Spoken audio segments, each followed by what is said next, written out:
Bro, nagtataka lang ako sa'yo Total, pumayag ka na rin lang na pakasal sa pamilya Alcantara. Bakit hindi pang isang kapatid ni Geneva? Habang daan patungo sa bahay ng mga Alcantara, ay sambit ang pinsan niyang si Albert. Sa kanilang magpipinsan, sila ang close na tila best friend na kaya naisip ni Jared na isama ito ngayong gabi. Isang kapatid? Sino? Bakit hindi ko siya nakikita sa kahit saang article man lang about the Alcantara? I don't know, pero may isa pang Alcantara bro. Maamumukha at maliit na babae. Minsan ko na siya nakita sa mga gathering. Sinundo niya mag-inang Alcantara dahil emergency. Degdeg na sabi ni Albert. So you mean, hindi siya sinasama sa mga gathering? Exactly. At kung makikita mo siya, napakasimple lang niya pero ang lakas ang dating. Nakuha na ng sinabi ni Albert ang buong isip ni Jared. Kilala niya ang pinsan.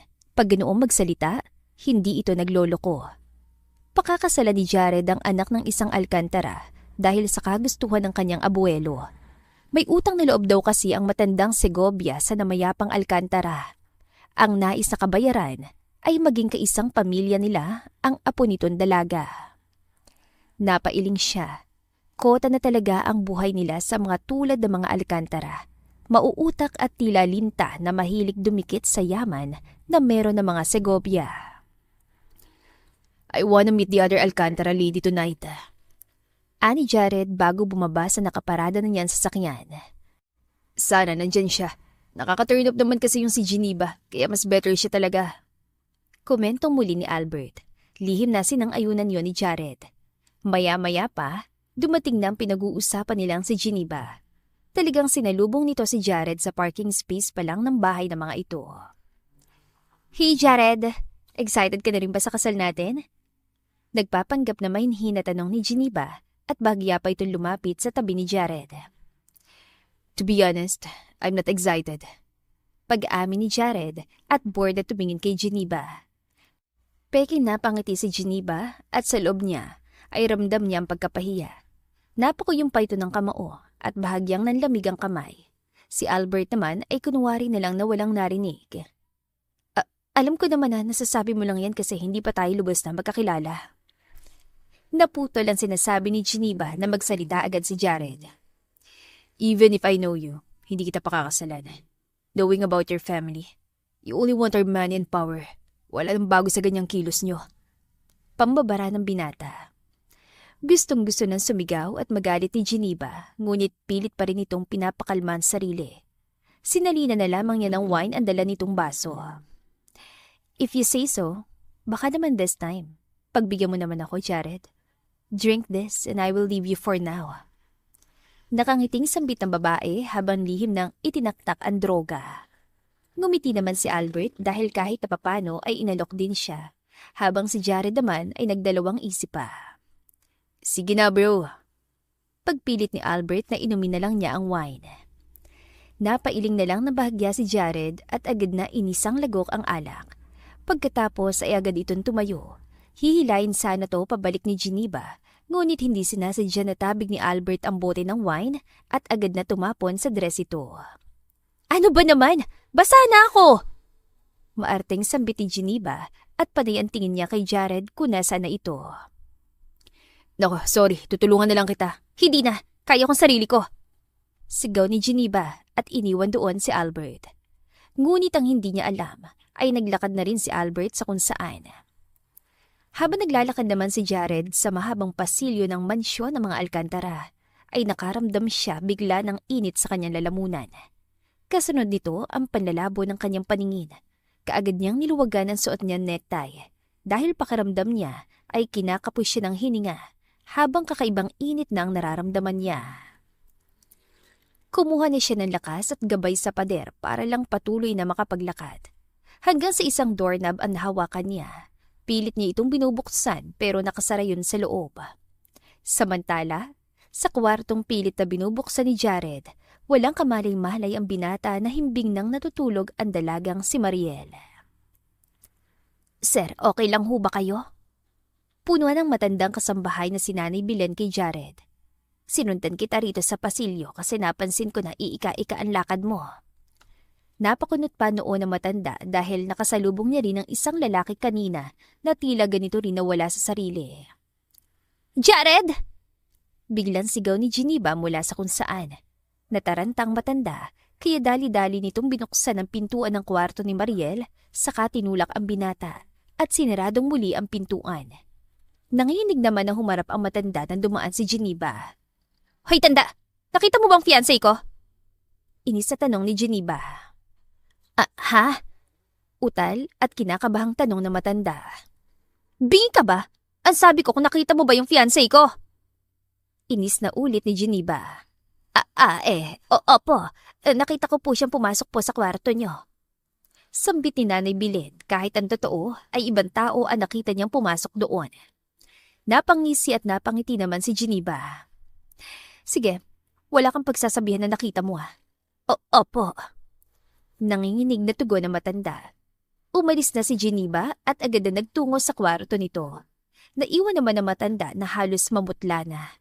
Nang akmang bubuksan na niyang kwarto ni Mariel, ay agad naman niya nakita si Madam Luciana.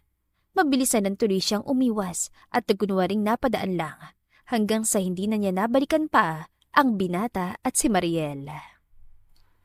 Samantala, sa loob naman ng kwarto ni Mariel ay wala na rin siya sa sarili.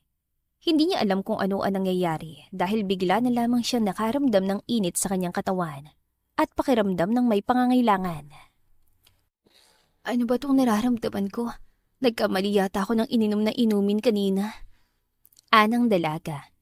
Pilit niyang sinusubukan na buksan ang pintuan, ngunit nakasarado iyon mula sa labas. Bumalik na lamang siya sa kanyang kama at pilit pinapakalma ang sarili. Hanggang sa hindi na niya namalayan pa ang pagpasok ng isang lalaki sa kanyang kwarto at nang hawakan siya nito ay hindi siya agad nakapalag. Ayaw ng isip niya, ngunit gusto ng katawan niya.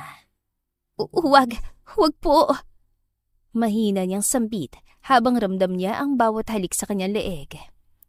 Damn it. Rinig niyang mura ng isang lalaki. Sorry, but I need to do this.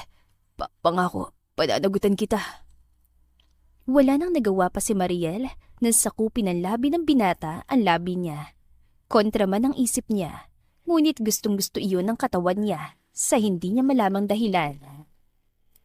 At habang nangyayari yon, ay kasalukuyan nakikinig sa kanilang halinghing si Madam Luciana sa labas. Sa wakas, malalantad na rin ang kalandian mong babae ka, habang ang anak ko ay naroon sa kwarto niya't kasamang fiancé niya. Nakangising sambit ang nanay ni Geneva na si Madam Luciana bago tuluyang umalis. Kinabukasan, malakas sa sigaw ang bumulahaw sa buong mansyon ng Alcantara. Kadiri! Kadiri ka! Reminder, this is an original script and audio of Jam Tales. Thank you. Kinabukasan, malakas sa sigaw ang bumulahaw sa buong mansyon ng Alcantara. Kadiri! Kadiri ka! Sigaw ni Geneva habang binabalot ang sarili ng kumot at dali-daling nagbihis dahil hindi si Jared ang katabi niya, kundi si Albert. Bakit nandito ka, hampas lupa ka? Mommy, help me! Wala akong alam dito Sigaw naman ni Albert. Kaagad na nagtungo doon si Madam Luciana at ang mga katulong. Ano nangyari? Takang tanong ni Luciana at aarte na sana gaya ng plano nila pero natigilan ito. Nasaan si Jared? Nanlata itong bigla. I don't know! Inisasambit ni Geneva habang nagbibihis at nang matauhan ay bigla niyang naalala si Mariel. No, it can't be! Hinampas pa nito na malakas si Albert gamit ang unan bago tuluyan lumabas ng kwarto. Kaagad na kinalampag ni Geneva ang kwarto ni Mariel. Mariel, you bitch! Lumabas ka dyan! Sigaw ni Geneva. Sa loob ng kwarto ay halos natataranta na si Mariel dahil hindi niya alam ang kanyang gagawin. Nakabihis na siya ngayon, ngunit ayaw siyang bitawan ng lalaki at nakahiga pa rin sila sa kama. Please, pakawalan niyo na po ako, sir. Kinakabahang sambit ni Mariel. Not so fast. Nakapikit naman na sambit ni Jared. May tao na po sa labas ng kwarto ko. Tugon niya. Hayaan mo silang pumasok at makita kung anong dapat nila makita. Bigla ay malakas na bumukas ang pintuan ng kwarto ni Mariel at agad na pumasok si Geneva at Madam Luciana. Ganoon din ang lolo ni Jared habang nasa labas lang ang mga katulong at nakikisagap lang ng chismis. Walang hiya ka? Anong ginawa mo, Mariel? Malakas sa sigaw ni Madam Luciana. Malandi ka, babae ka? Inago mong fiancé ko? Umiiyak naman na sambit ni Geneva. Buong lakas naman na tinulak ni Mariel ang lalaki at agad siyang tumayo. Mali kayo nang iniisip. Hindi ko po alam kung paano siya nakapasok sa kwarto ko. Umiiyak na sambit niya saka napatingin kay Nanay Belen na ngayon ay inuusig ng konsensya. Walang hiya kang babae ka! Galit na sigaw ni Madam Luciana at handa na itong lumapit upang sampalin si Mariel. Ngunit mabilis na nakatayo si Jared at hinawakan ng kamay nito sa kabahagyang tinulak. You don't have the right to touch her! Galit na sigaw ni Jared at lumapit ito kay Mariel at inakbayan. Halos hindi makapaniwala si Geneva sa nangyari. Don't tell me, pagtatanggal mo pang malanding yan? Malinaw naman ang kagagawan niya to! Sigaw ni Geneva at agad humingi ng simpatya sa lolo ni Jared. Jared, what really happened? Mahinahong tanong na matanda. Lolo, may gusto lang akong linawin. Walang inagos si Mariel. Dahil in the first place, I miss fiancé. Lakas loob na sambit ni Jared. Anong pinagsasasabi mo? Inis na tanong ni Madam Luciana. Lolo, hindi ba't ayon sa kasunduan ng inyong kontrata ng namayapang Alcantara ay kailangang pakasalan ng nakatatandang dalaga ng Alcantara? Paglilinaw ni Jared, tumango ang matanda. Tama ka, Jared. Then, Mariel is my legit fiancé. Mas matanda siya kaysa kay Geneva. Napaawang ang labi ni Mariel at halos hindi makapaniwala sa sinabi ni Jared. Ngunit alam niya ang totoo. Hindi pwede. Dahil ampun lang siya. Hindi niya daladalang dugong Alcantara. Galit na sigaw ni Geneva.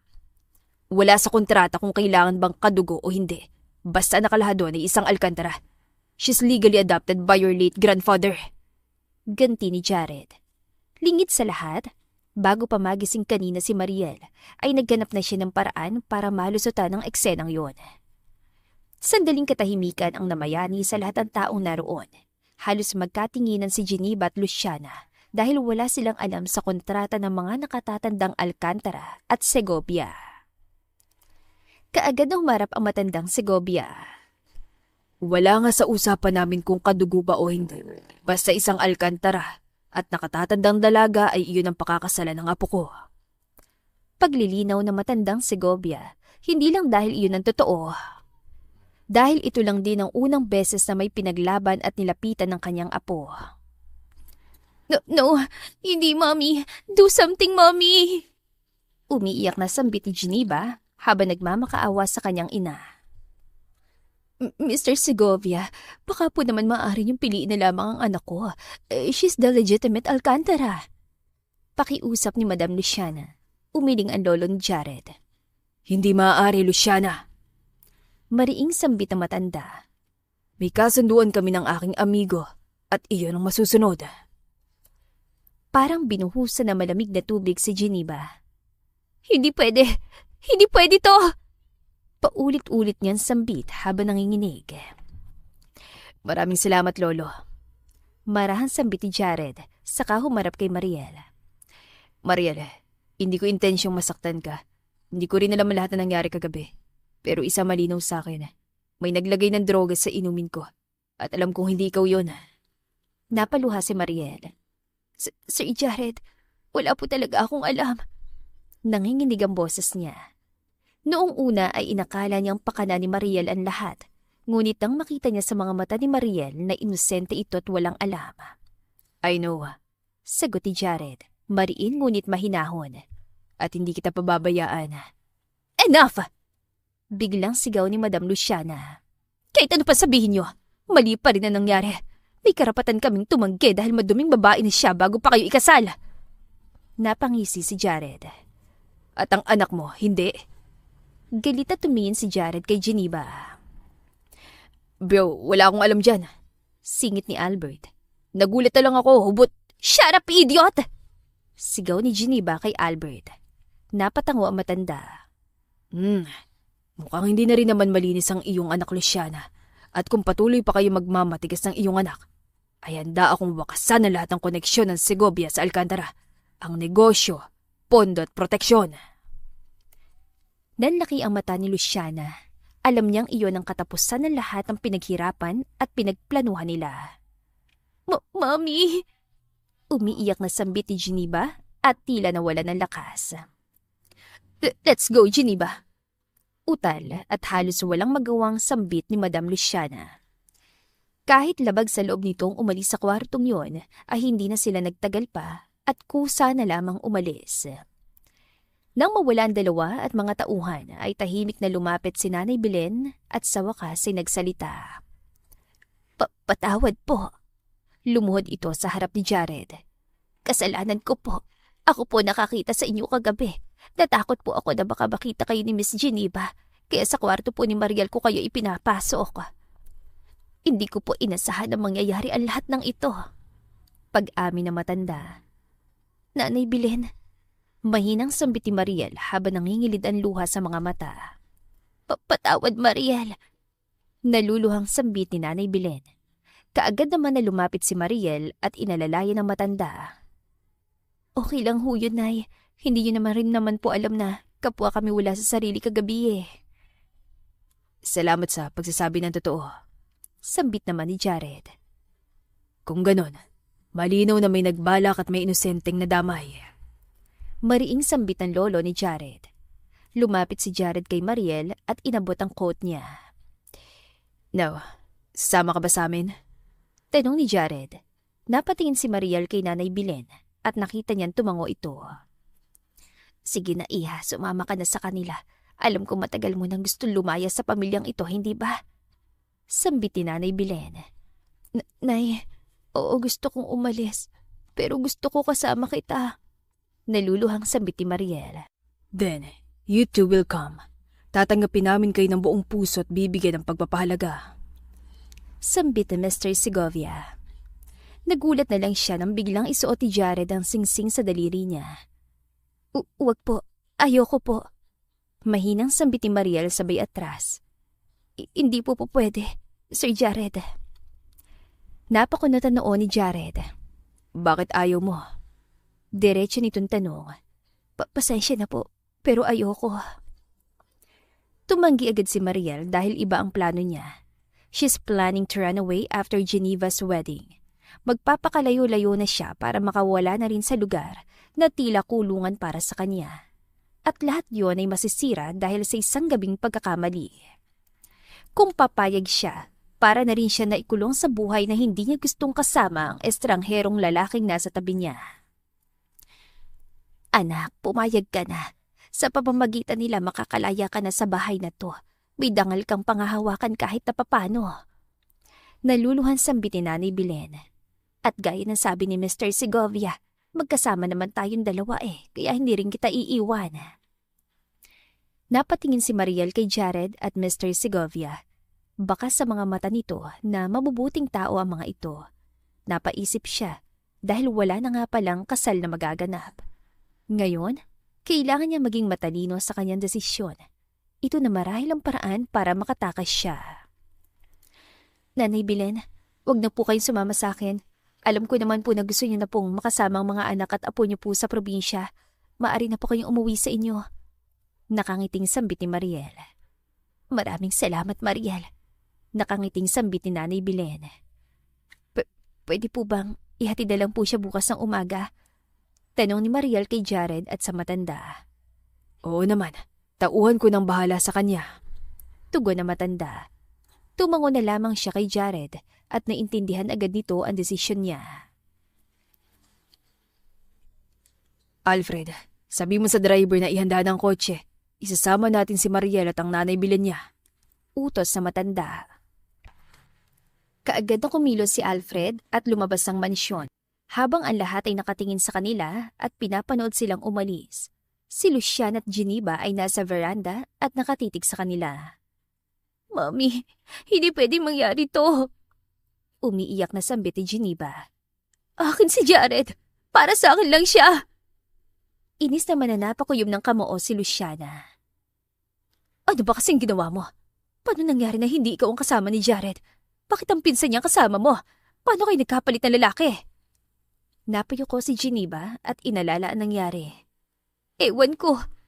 Napahinto siya at bumalik sa alaala niya ang nangyari. Ang matandang Billy na yun. Siyang may kasalanan. Sinabi niya na sa kwarto ko nagtungo si Jared. Hindi ko na nakita na si Albert pala yun. Ang matandang yun. Dapat talaga matagal na natin siyang tinapos eh. Galit na sambit ni Madam Luciana. Ano nang gagawin natin? Naluluha pa ring tanong ni Geneva. Huwag ka nang umiyak. Sa angkan pa rin naman ng Segovia ang bagsak mo. Sa ngayon, you need to use Albert. Habang unti-unti nating sisirain si Mariel. Mariin at nanggigigil na sambit ni Luciana habang nakatanaw sa papalayong kotse nila Jared. Sa kabilang dako, pagdating sa mansyon ng mga Segovia ay halos hindi makapagsalita si Mariel sa laki at ganda ng bahay. Tahimik lang siyang sumunod kay Jared habang isa-isang lumalapit ang mga kasambahay upang asikasuhin siya. Good evening po, Miss Mariel. Magalang na bati ng mga ito. Hindi sanay si Mariel sa ganoon trato. Bahagya siyang yumuko at pilit ngumiti. Magandang gabi po. Maya-maya pa ay huminto si Jared sa harap ng isang eleganteng babae na may maamong mukha at kalmadong tindig. Mama, tawag ni Jared. Si Mariel. Tila kinabahan si Mariel. Akala niya ay magiging mahigpit at masungit ang ina ni Jared. Ngunit laking gulat niya nang ngumiti ito agad at lumapit. So, ikaw pala si Mariel. Malumanay nitong sabi bago siya yakapin. Welcome sa bahay, iha.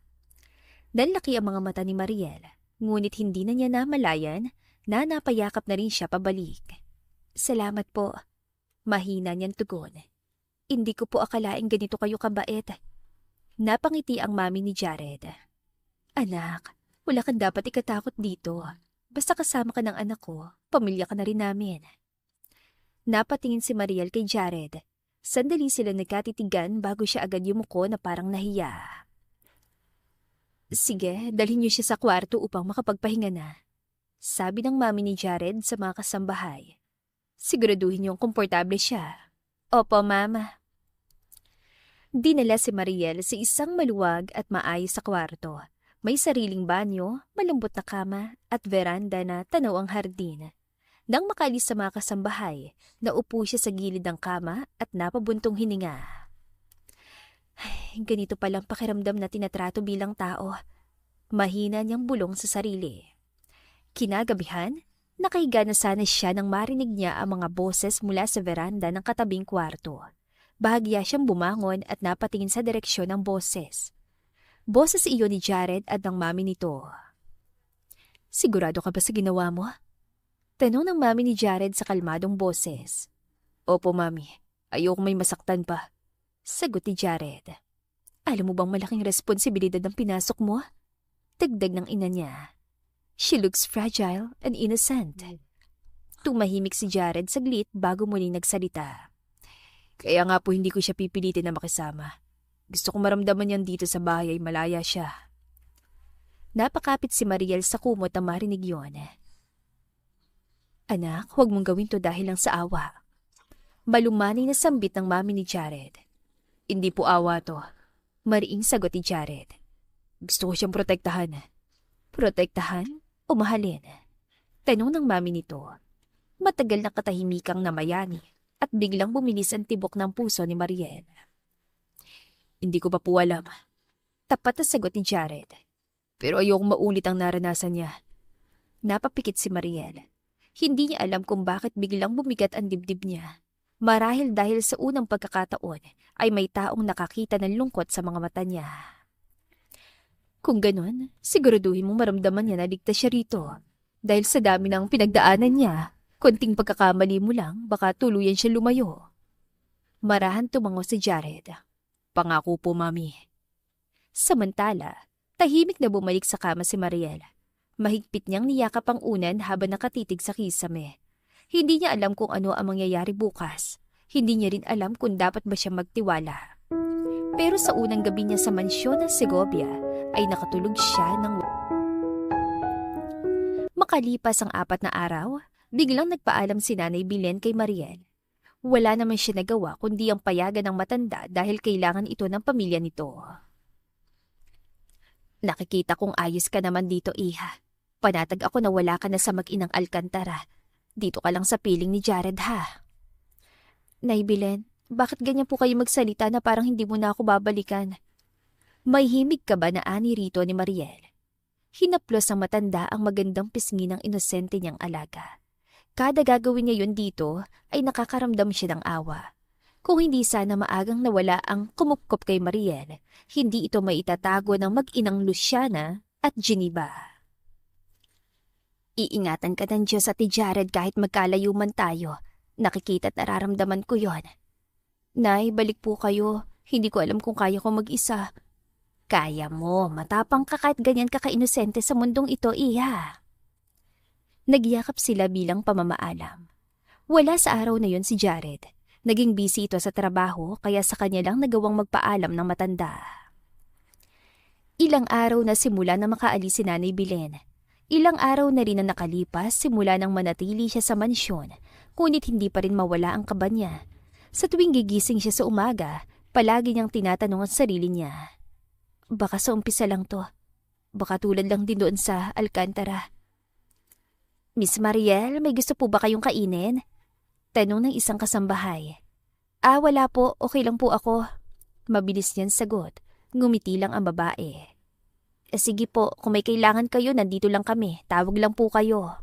Sige, salamat po. Nakangiti niyan sambit.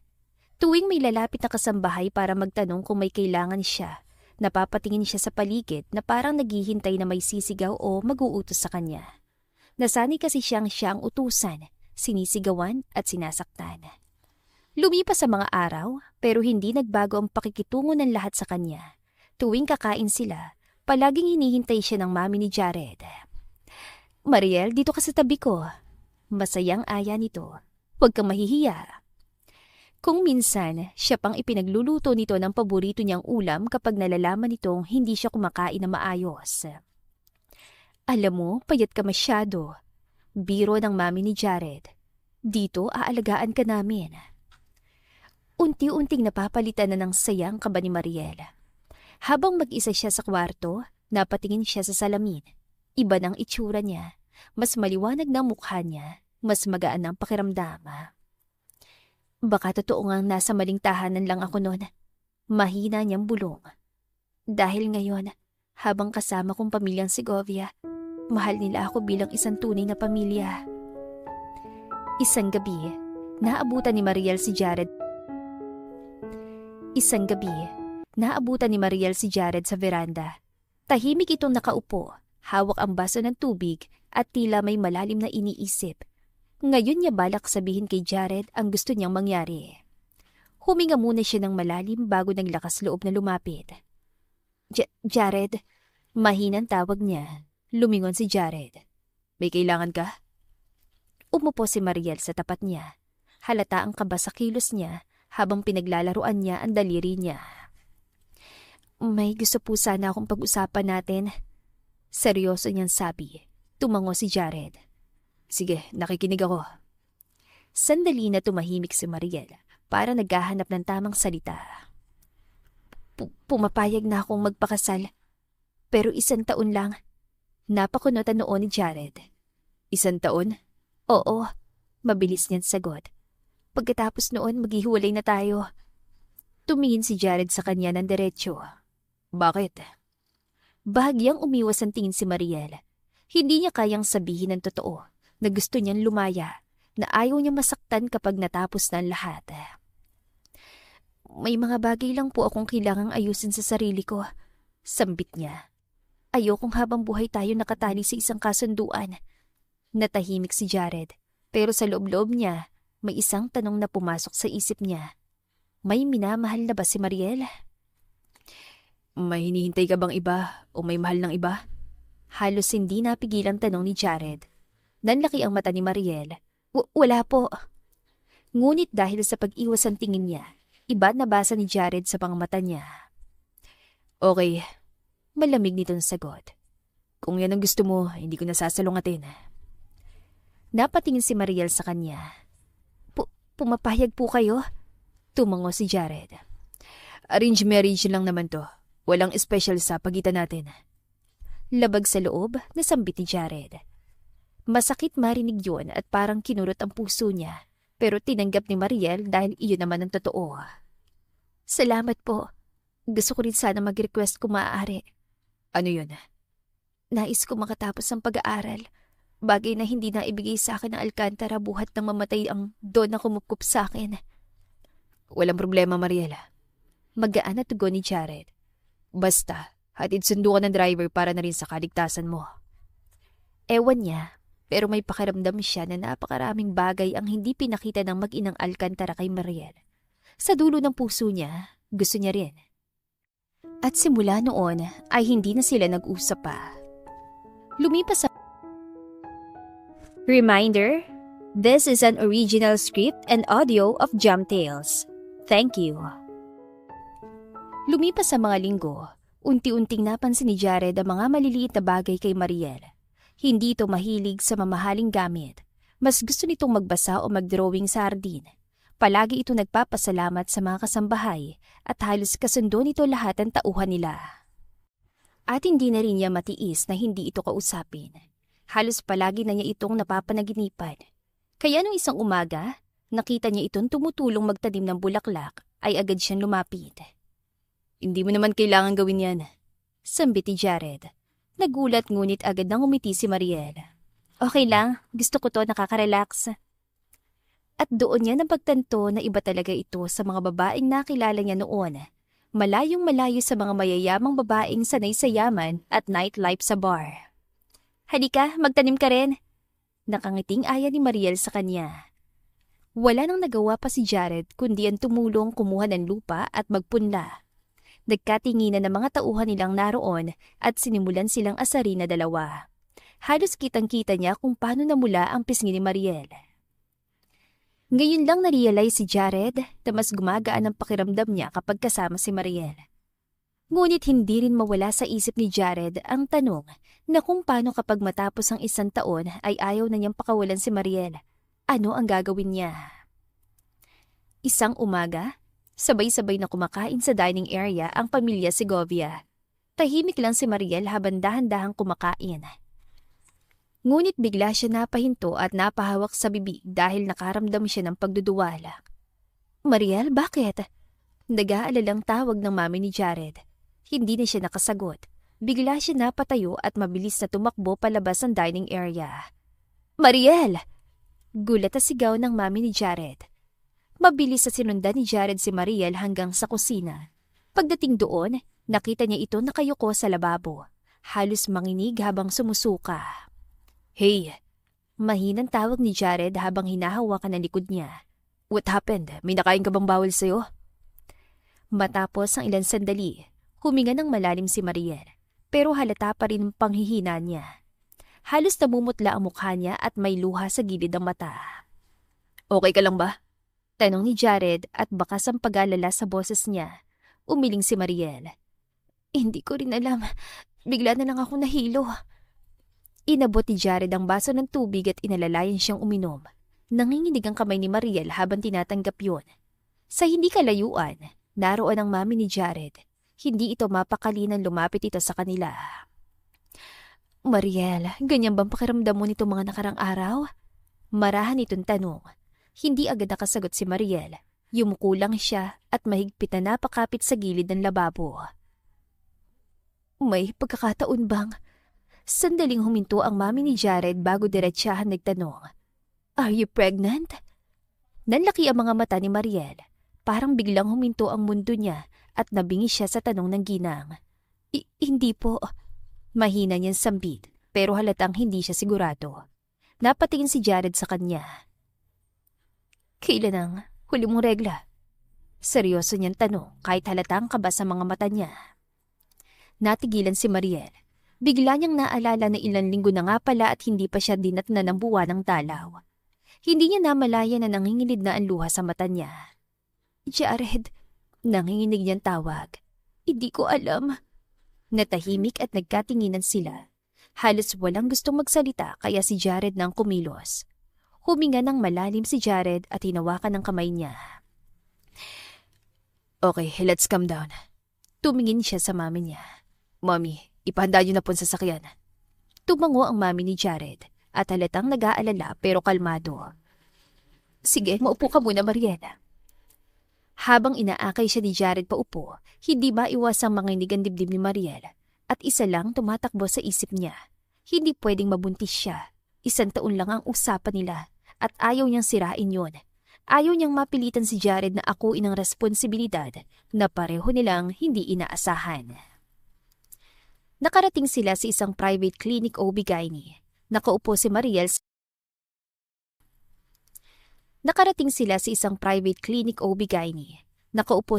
sa gilid ng kama at hawak ang sariling mga kamay. Halata ang kaba sa mukha niya, habang katabi niya si Jared na tahimik pero seryosong nakatingin sa doktor. Ilang minuto pa lumipas bago muling humarap ang doktor sa kanila, hawak ang resulta. Okay, may resulta na tayo. Sambit ang doktor sa mahinahon na tono. Napakapit naman si Mariel sa damit niya. Halos hindi siya makatingin at pilit na pinapanalangin na sana ay hindi. Habang si Jared naman ay nanlalamig ang kamay at tila hindi maipaliwanag ang nararamdaman. Congratulations! Dugtong ng doktor. You're pregnant, Mrs. Parang biglang nawala ang lahat ng ingay sa paligid. Ha? Mahina at halos pabulong na sambit ni Mariel. Nanlaki ang mga mata niya at dahan-dahang napaupo. Buntis po ako? Tumango ang doktor. Yes, nasa first trimester ka na at malinaw na ang resulta. Hindi na napigilan ni Mariel ang pagpatak ng luha. Hindi niya alam kung matutuwa ba siya o matatakot. Sa gilid niya, tuluyang nanigas si Jared. Paulit-ulit niyang naririnig ang salitang pregnant at halos hindi siya agad nakapagsalita. May kailangan po ba akong iwasan? Nanginginig na tanong ni Mariel habang pilit pinapakalma ang sarili. Oo, sagot ng doktor. Kailangan mo ng pahinga, tamang oras ng kain at iwas sa stress. Importante rin na may sumusuporta sa'yo. Napatingin ng doktor kay Jared. Daddy? Maingat itong tanong. Napakurap si Jared. Opo. Sagot niya na para bang hindi sigurado pero diretsyo. Ako po ang tatay. Kailangan po ni Mami at Baby ng masustansyang pagkain at iwas sa stress, ha? Paalala ng doktor. Opo, Dok. Masusunod po, Dok. Sunod-sunod na sambit ni Jared.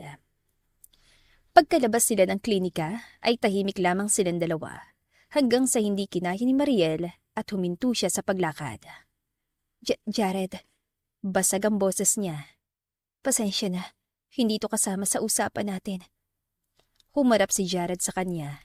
Kita sa mukha niya ang gulat, pero wala ni katiting na galit. Huwag kang mag-sorry, sambit niya. Hindi mo ginusto to. Napayuko si Mariel. Paano na yung 1 taon nating kasunduan? Hindi agad sumagot si Jared. Tumingin lang ito sa malayo, saka muling bumaling sa kanya. Pag-usapan natin yan. Mahinahon yan sabi. Pero ngayon, ang importante, okay ka at ang baby. Napatingin si Mariel sa tiyan niya na hindi pa halata, pero ramdam niya na may buhay sa loob niya. Hindi pa ako handa. Mahina niyang sambid. Hindi rin ako handa. Tapat na sagot ni Jared. Pero nandito na to. May baby na tayong kailangang ingatan at mahalin. Pagbalik nila sa mansyon ng Segovia, ay agad silang sinalubong ng mami ni Jared. Kita sa mukha nito ang kaba habang tinitignan silang dalawa. Kumusta? Ano sabi ng doktor? Tanong nito agad nang makita sila. Nagkatinginan muna si Jared at Mariel. Halata ang kaba ni Mariel habang dahan-dahang huminga si Jared. Mama, may nahon niyang sambit. Buntis po si Mariela. Saglit na natigilan ng mami ni Jared. Parang hindi agad pumasok sa isip nito narinig. Ngunit makalipas lang ang ilang segundo, biglang lumiwanag ang mukha nito. Buntis? Gulat ngunit masaya sigaw nito. Talaga? Totoo ba? Hindi na nito napigilan ng sarili at agad na niyakap si Mariel. Salamat sa Diyos! Nanginginig ang boses ito sa tuwa. Iha, hindi mo alam kung gaano ako kasaya. Pasensya po. Mahina at nahihiyang sambit ni Mariel. Pasensya na po kung biglaan. Bumitiw ang mami ni Jared at hinawakan ang magkabilang pisngi niya. Walang dapat ipag-sorry. Regalo ng Diyos yan. Agad namang ipinatawag ang lolo ni Jared. Nang marinig nito ang balita, napatawa ito ng malakas. Unang beses na nakita ng lahat na ganon siya kasaya. Sa wakas! Masiglang sabi ng matanda. May apo na naman ako! Lumapit ito kay Mariel at marahan tinapik ang balikat niya. Huwag kang mag-alala, Iha. Buong-buo ang suporta namin sa'yo. Napaluha si Mariel. Hindi siya sanay sa ganong klase ng pagtanggap. Jared, wala ka nang dapat ipagpaliban pa. Sambit na matanda. Tumango ang mami ni Jared. Tama, kailangan na nating ihanda ang kasal at kailangan ni bukas sa bukas din. Nanlaki ang mata ni Mariel. Ha? Bukas agad?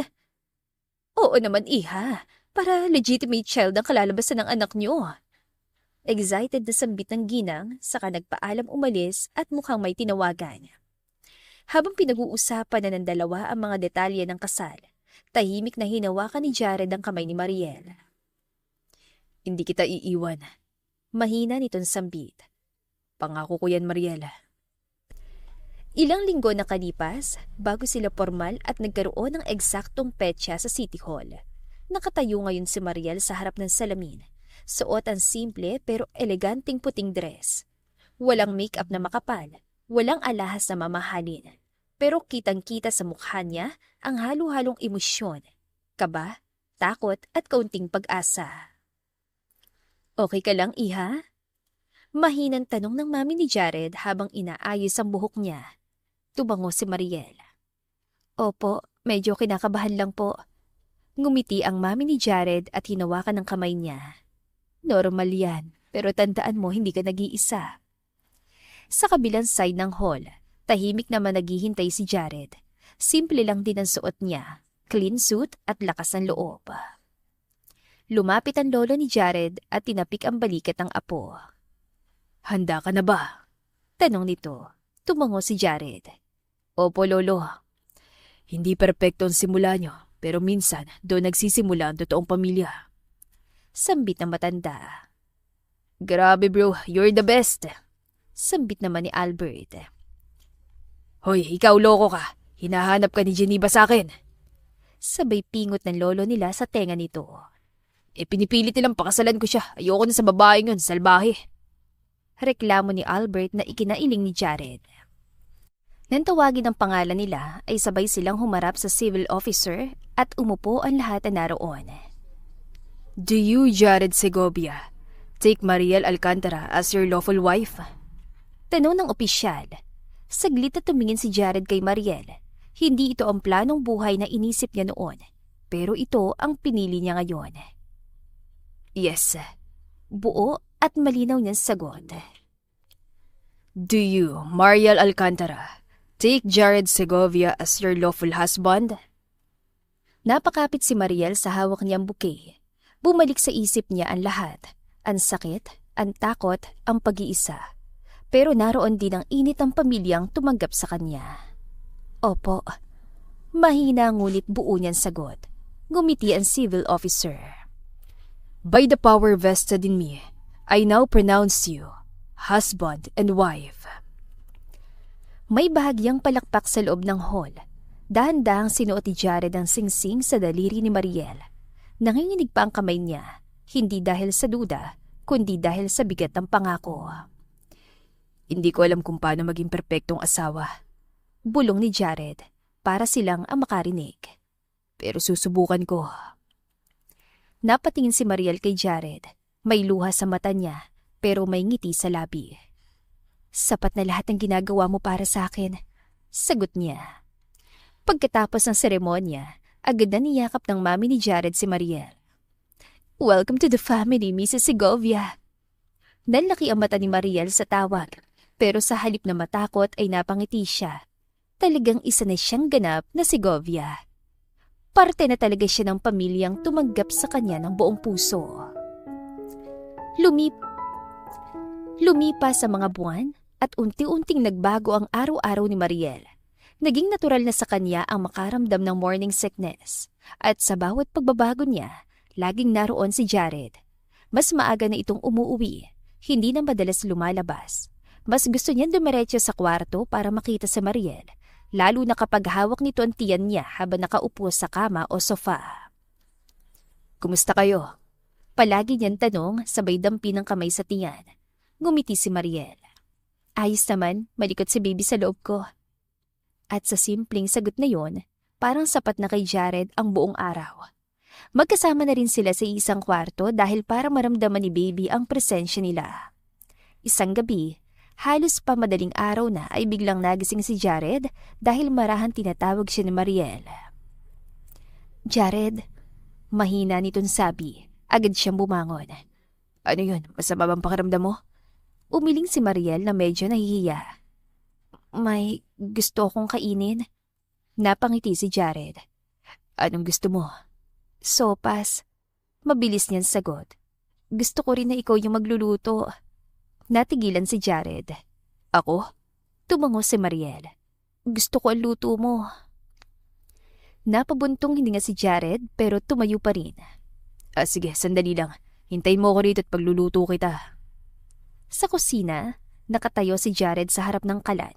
Hawak ang cellphone, nanonood ng tutorial. Ilang beses muntik masunog ang bawang. Ilang beses nalito sa sukat ng tubig pero hindi siya sumuko. Hanggang sa matapos niyang lutuin ang sopas. Pagbalik niya sa kwarto, may hawak siyang mangkok ng sopas. Umuusok pa yon baka sa bagong luto. "Hindi ko alam kung masarap pero ginawa kong best ko." Sampit ni Jared. Ngumiti naman si Mariel. "Salamat, Daddy." Napangiti si Jared sa tawag nito sa kanya, kaya naman worth it ang puyat at pagod niya. Ngunit imbes sa kainin, itinulak niya ang mangkok pabalik kay Jared. "Sige, kain ka na." Sambit ni Mariel habang nakapapi eyes pa. Nagulat si Jared. "Ha? Kainin mo. Gusto kong makitang kumakain ka niyan." Seryoso niyan sabi. Napatawa si Jared. Dahil sa huli ay siya pala ang kakain. "Okay, Mami." Sambit nito na ikinangiti ni Mariel. "Tapos, ipartner mo tong mani." Natigilan si Jared. Mani?" Inabot ni Mariel ang garapon ng mani at hinalo agad sa sopas. Hindi ba pwedeng mani mo na lang?" Mabilis na hinampas ni Mariel ang braso niya. "Tumigil ka, bawal magagalit si baby." Natawa si Jared. "Joke lang." Umupo siya at nagsimulang kumain. Ang hindi alam ni Mariel ay allergic si Jared sa mani, pero tiniis niya. Kahit unti-unti niyang nararamdaman ang kati sa lalamunan at init sa balat, tinuloy pa rin niya ang pagkain. Basta makita lang si Mariel na nakangiti. Kinabukasan, nagising si Mariel at laking gulat niya nang makita si Jared na puno ng pantal ang braso at leeg at inaapoy ng lagnat. "Jared?" Natataranta niyang tawag.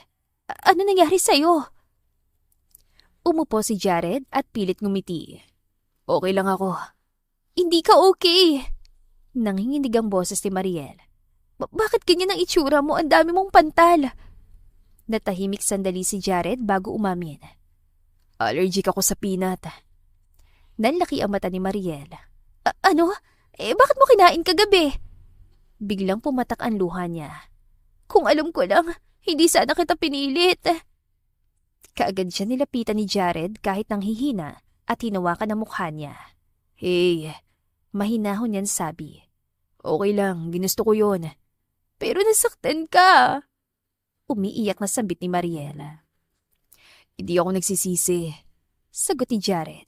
"Masaya ka kagabi, di ba?" Tumango si Mariel, umiiyak pa rin.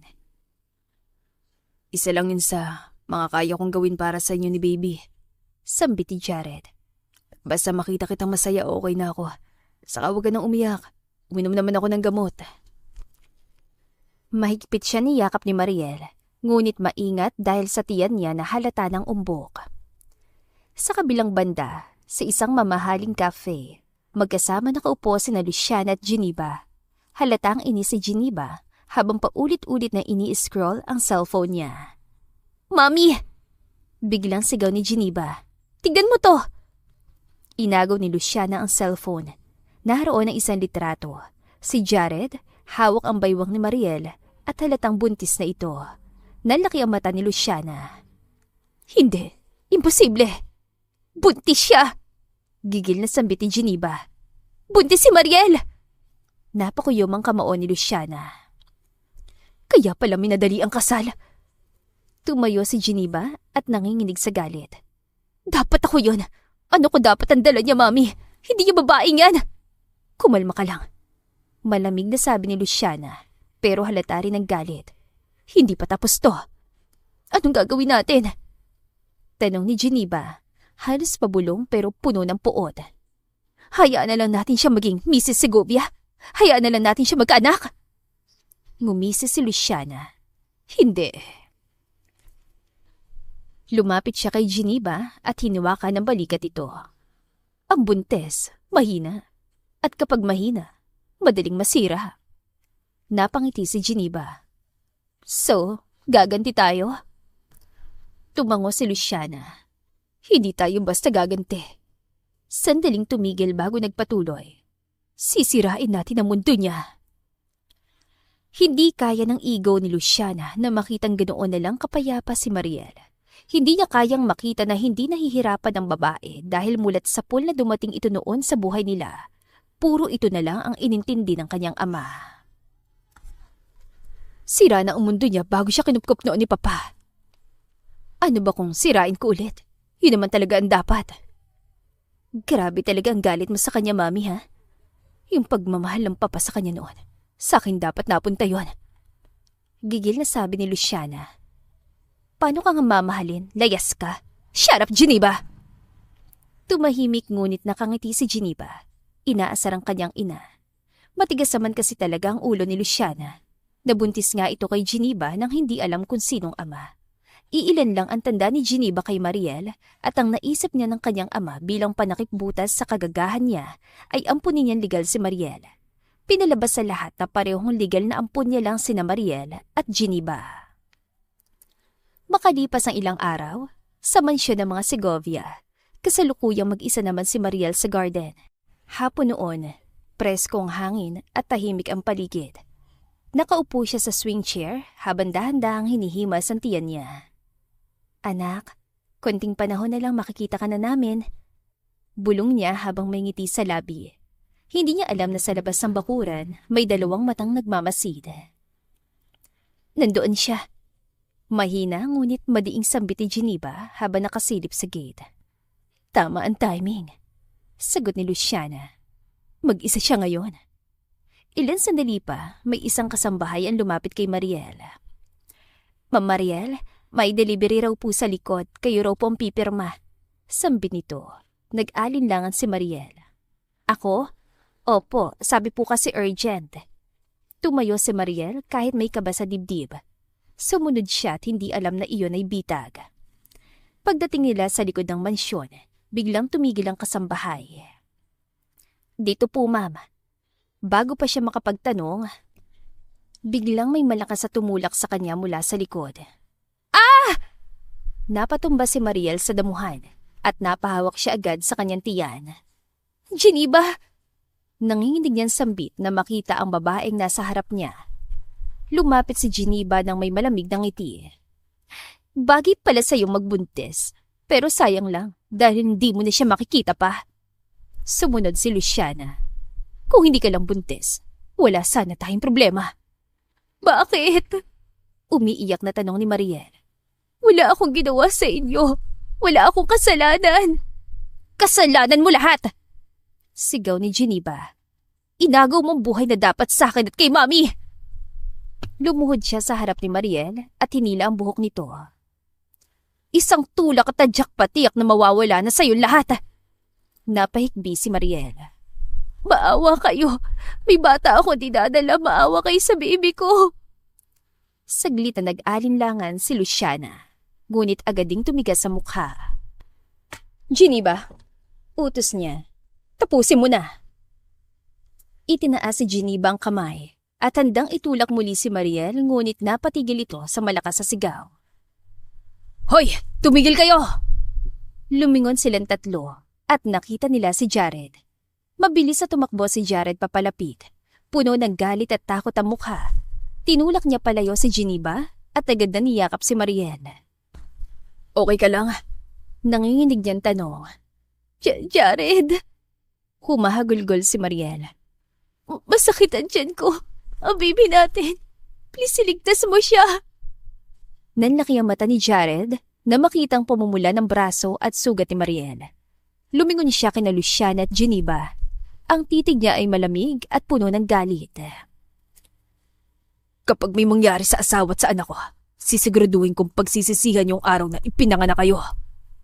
Pagbabanta ni Jared sa mag-ina na ngayon ay walang imik at bakas ang takot sa mukha. Mabilis na dinala si Mariel sa ospital. Hindi siya iniwan ni Jared kahit sandali at hawak niya ang kamay nito habang tulak-tulak ang stretcher papasok sa ER. Please, Doc, save my wife and my baby. Puno ang kaba ng boses si Jared. Agad siyang inasikaso ng mga doktor at nurse. Ipinahiga si Mariel sa kama habang ikinakabit ang mga gamit para i-check ang baby. Relax ka lang, ma'am. Mahinahong sabi ng doktor. Titignan lang natin ang baby. Hawak ni Mariel ang kamay ni Jared habang nanginginig pa rin. Jared, natatakot ako. Yumuko si Jared at hinalikan ang noon niya. Nandito lang ako, hindi kita iiwan. Ilang minuto ang lumipas na parang oras para kay Jared. Maya-maya, ngumiti ang doktor habang nakatingin sa monitor. Okay ang baby. Sambit ito. Malakas ang tibok ng puso. Wala ring problema sa kondisyon ni Mami. Napaupo si Jared sa upuan at napahawak sa ulo sa sobrang ginhawa. Thank God. Halos maluhan sambit ni Jared. Habang si Mariel ay tuluyan na paluha. Okay lang siya. Tumango ang doktor. Oo, kailangan mo lang magpahinga. Bawal mo nang ma-stress. Pagkatapos ng check-up, inalagay si Mariel sa private room. Tahimik ang paligid, maliban sa mahinang tunog ng monitor. Umupo si Jared sa tabi ng kama at dahan-dahang hinawakan ng tiyan ni Mariel. Sorry. Mahina niyang sambit. Kasalanan ko. Dapat hindi kita pinabayaan. Umiling si Mariel. Hindi mo kasalanan. Pinisil ni Jared ang kamay niya. Simula ngayon, hindi ka nalalabas mag-isa. Lagi na ako nandyan sa tabi mo. Ngumiti si Mariel habang may luha pa rin sa mata. OA ka naman. Napangiti si Jared. Mas okay ng OA kaysa mawala kayo. Pumasok naman ang mami ni Jared at ang lolo nito. Halata ang pag-alala sa mukha nila. Kumusta? Tanong ng mami niya. Okay na po, sagot ni Mariel. Lumapit ang lolo at marahing naplos ang ulo ni Mariel. Salamat sa Diyos at ligtas kayo. Huwag kang mag-alala, apo ko. May pamilya ka na ngayon na poprotekta sa'yo. Ilalaban natin ang tama at hustisya para sa inyo ng apo ko. Hindi pa man lubusang nakakabawi si Mariel sa ospital. Kumilos na si Jared. May CCTV footage ang likod ng mansyon. May statement ang kasambahay na kinuntsaba ni Luciana at Geneva. May medical report si Mariel. At higit sa lahat ay may testigo. Sa loob ng conference room ng Segovia Group, malamig ang mukha ni Jared habang kausap ang abogado. Kumpletong ebidensya at attempted harm to a pregnant woman. Mabigat ang kaso nito. Sambit ang abogado. Good. Malamig na sagot ni Jared. Ituloy natin ang kaso. Kinabukasan, sa isang malaking bahay, ay masaya sanang almusal ni Luciana at Geneva. Nang biglang may kumatok na malakas at sunod-sunod, kaagad na kinabahan si Luciana at Geneva. Babalaan na sana nila ang katulong pero huli na. Pagbukas ng pinto, bumungad agad ang mga pulis at mga reporter. Luciana Alcantara! Geneva Alcantara! Tumayo si Geneva at nanlaki ang mata. Ano to? Inaaresto kayo dahil sa kasong pananakit at pananangka sa buhay ng isang buntis. Hindi! Sigaw ni Geneva. Sinungaling yan! Wala kaming ginawa! Natahimik si Luciana pero nanginginig ang kamay niya. May warrant of arrest kami at may ebidensya. Mariing sambit ng pulis. Habang ikinakabit ang posa sa kamay nila ay nagsisisigaw si Geneva. Hindi pa tapos to! Sigaw niya. Mariel, isusumpa kita! Patuloy na sigaw nito hanggang sa maipasok sa patrol. Sa labas ng hospital room, tahimik na pinapanood ni Mariel ang balita sa TV. Kita sa screen sina Lucian at Geneva na sinakay sa police car. Napaluha siya, hindi dahil sa awa, kundi sa bigat ng lahat ang pinagdaanan niya. Nilapitan siya ni Jared at niyakap mula sa likod. Tapos na, may hinahon itong sambin. Wala na silang magagawa sa'yo. Makukulong ba sila? Tanong ni Mariel. Tumango si Jared. Oo, at sisiguraduhin kong hindi na sila lalapit sa'yo o sa anak natin kahit na kailan. Hinawakan ni Mariel ang tiyan niya. Para sa anak natin. Para sa pamilya natin. Sagot ni Jared. Sa loob ng kulungan, magkatabing nakaupo sina Luciana at Geneva. Dapat pinatay ko na siya. Pabulong nitong sabi habang umiiyak. Reminder, this is an original script and audio of Jam Tales. Thank you. Sandaling natahimik si Mariel dahil sa pagkakakulong ng mag-inang Luciana at Geneva. Pero hindi niya inakala na may panibagong unos na darating. Isang araw ay biglang naging maingay ang Segovia Mansion nang dumating si Zaira na halatang elegante ang suot at halatang sanay sa atensyon. Hala, si Ma'am Zaira ba yun? Tanong ng isang katulong. OMG, mas gumanda siya. Sabay tili ng isa. Sikat na siya, di ba? Siya yung ex-fiancé ni Sir Jared. Ilan lang yan sa mga narinig ni Mariel habang nakatingin siya sa babaeng naglalakad papasok ng mansyon. Pero mas tumatak sa isip niya ang ex-fiancé ito ni Jared. Nang magkatapat sila ay tinignan siya ni Zaira mula ulo hanggang paa sa kabahagyang ngumisi. So, ikaw palang napangasawa ni Jared. Malamig nitong sambit. Akala ko kung sino. Nanahimik si Mariel. May kailangan po ba kayo? Tumawa si Zaira. Relax. Hindi ako nandito para makipag-agawan. Alam ko namang ako ang una. Sabay tingin ito sa tiyan na may umbok na. Ang galing mo rin no? Nagpabuntis ka pa para hindi talaga makawala si Jared sa'yo? Malandi ka? Bago pa makasagot si Mariel, biglang umatras si Zaira at sadyang bumagsak sa sahig. Ah! Sigaw nito. Sakto namang pumasok si Jared at iyon ang naabutan niya na sitwasyon. Zaira! Agad siyang lumapit. Ano nangyari? Umiiyak si Zaira habang hawak ang braso. Tinulak niya ako. Nagalit siya dahil sa sinabi kong ex-fiancé kita. Nagpapakilala lang naman ako pero minamasama niya yon. Nanlaki ang mata ni Mariel. Hindi ko siya tinulak. Sinungaling siya. Ngunit hindi tumingin si Jared sa kanya. Nakatitig lang siya kay Zaira na puno ng pag-aalala. Mariel, baka sa boses si Jared ang pagkadismaya. Buntis ka, bakit ka mananakit? Parang may bumagsak sa dibdib ni Mariel. Hindi ko nga ginawa yun. Nanginginig niyan sagot. Jared, maniwala ka. Ngunit umiwas ang tingin si Jared at doon niya naintindihan ng lahat. Lahat ng pinagsamahan nila ay tila na basura ng mga oras na yon. Naisip niyang peke lang lahat ng ipinakita ni Jared. Peke lang ang nararamdaman nito at higit sa lahat, anak lang nila ang inaalala nito. Nang gabing yon ay tahimik na nag-impake si Mariel at sa lamesa ay iniwan niya ang pirmadong annulment papers at ang marriage contract nila. Hindi pa tapos ang 1 taon pero hindi na niya kayang maghintay dahil mas masakit ang manatili kung alam mong wala ka na palang lugar. Bago siya tuluyan lumabas ng mansyon, ay hinawakan niya ang kanyang tiyan. Sorry anak, mas pipiliin kitang ilayo kaysa masaktan pa. Bulong niya. Kinabukasan, nang malaman ng mami ni Jared ang nangyari, ay agad niyang hinanap si Mariel upang kamustahin. Nasaan si Mariel? Sigaw nito. Ngunit isang papel ang inabot ng kasambahay. Nang mabasa nito ang sulat ay bigla siya napahawak sa dibdib. Hindi, si Mariel umalis. Buntis siya, delikado, ang apo ko. At unti-unting nawala ng malay. Nagkagulong mansyon at nang dumating si Jared ay nakita niyang buhat-buhat ng mami niya ng gwardya. Inabot sa kanya ng kasambahay ang papel na iniwan ni Mariel.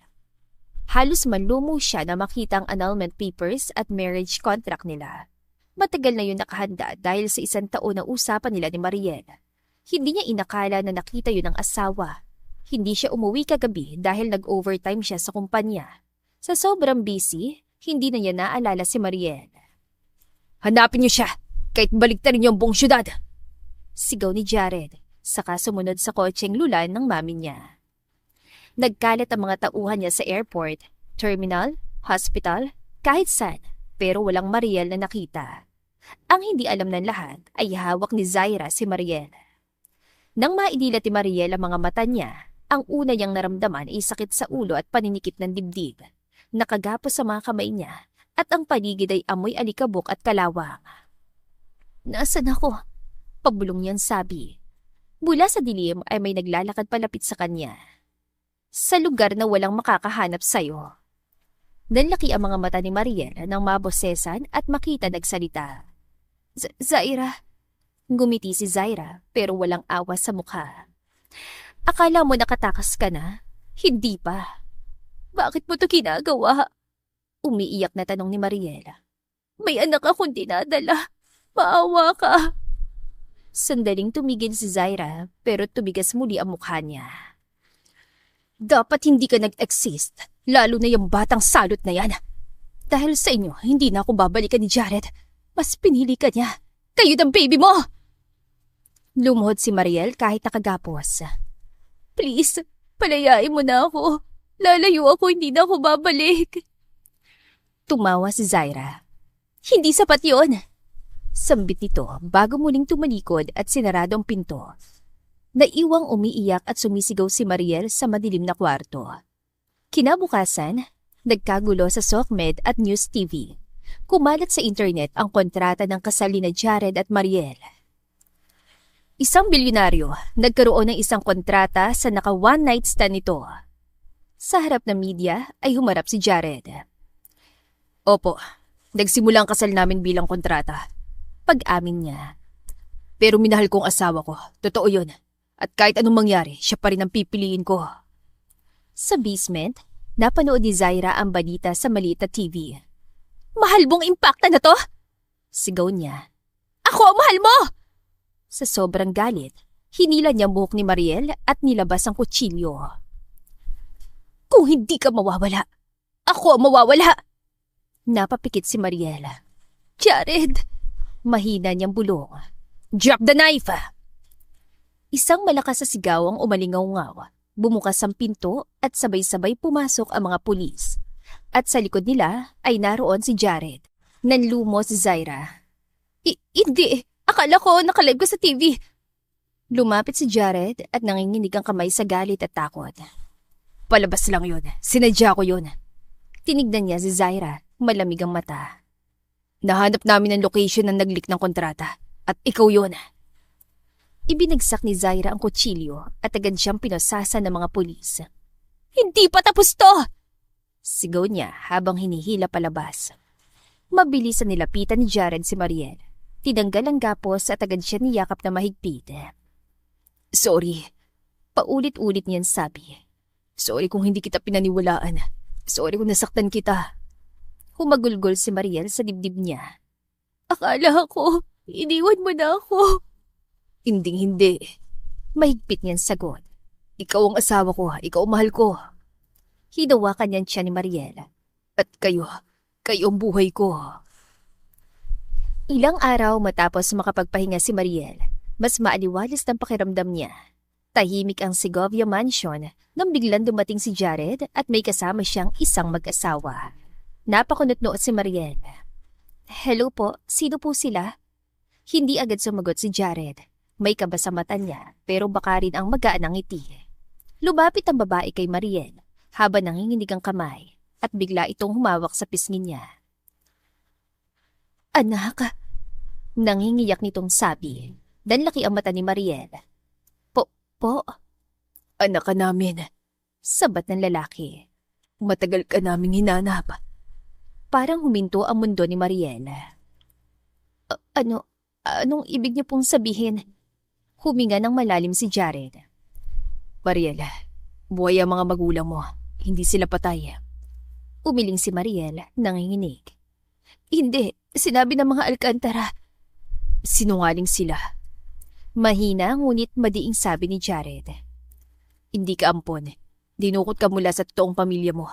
Ang pamilyang Dantes. Parang binagsakan ng langit at lupa si Mariel. Dantes, bulong niya. Iyon ang apelyido ni Zaira. Tumango si Jared. Lumaki siya sa pamilyang dapat ay sa'yo. Kaya galit na galit siya. Nalalaman na niyan totoo. Inamin niya sa akin ng lahat habang nasa kulungan siya. So why investigate? Hindi na napigilan ni Mariel ang luha. Lumapit siya sa mag-asawa at mahigpit sila ni Yakap. Mami, Daddy! Umiiyak niyang tawag. Mahigpit din siya ni Yakap ng mga ito. Parang ayaw ni siyang pakawalan muli. Lumapit si Mariel kay Jared. Punong-puno ng pasasalamat ang mga mata niya. Salamat, nanginginig niyan sabi. Kung hindi dahil sa iyo, hindi ko malalaman ang totoo. At sa harap ng lahat, ay humakbang si Jared palapit sa kanya at lumuhod. Mariel, seryoso niyang sambin. Gusto kitang pakasalan ulit. Hindi dahil sa kontrata, hindi dahil sa magiging anak natin, kundi dahil mahal kita. Napahagulgol si Mariel. Jared! Ngunit bigla siya napahawak sa tiyan. Napangiwi siya. Masakit! Nanlaki ang mata ni Jared. Mga anak ka na ba? Jared! Umiiyak na si Mariel at napasabunot sa buhok ni Jared. Dalhin mo na ako sa ospital! Sigaw ni Mariel. Sa ospital? Halos mabaliw sa kaba si Jared. Hawak niyang kamay ni Mariel habang pinapasok ito sa delivery room. Kaya mo to, nandito lang ako. Paulit-ulit niyang sambit. Hindi niya iniwan si Mariel kahit isang segundo. At matapos ng ilang oras, isang malakas na iyak ang umalingaw-ngaw. Congratulations, Mr. and Mrs. Segovia, sabi ng doktor. Malusog ang baby. Napaluha si Jared nang ilapit sa kanila ang munting sanggol. Hay anak, nanginginig niyan sabi. Humawak si Mariel sa kamay ni Jared, kahit nanlalata at sinilip din ang sanggol. Buo na tayo, naluluha niyan sambit. I love you, Mami Mariel. Congratulations. Sambit ni Jared at hinalikan siya sa noo bago tuluyang mawala ng malay. Dumating ang buong pamilya nila, ang mga magulang ni Mariel, ang mami at lolo ni Jared. Lahat sila'y nakangiti at may luha sa mga mata. Sa araw na yon, mahihiling na lang nila ay maayos na kalusugan at masayang pamilya. Halos walang mapaglagyan ang tuwang nararamdaman ng puso nila. Nagsimula sa kontrata at maling akala ang relasyon ni Jared at Mariel. Pero sa pagdaan ng panahon, natutunan nilang mahalin ang isa't isa, hindi dahil kailangan, kundi dahil sinunod nila ang nararamdaman ng puso nila. Tunay na ang pagmamahal ay hindi laging sigurado sa simula. Pero kapag pinili mong magtiwala... Bro, nagtataka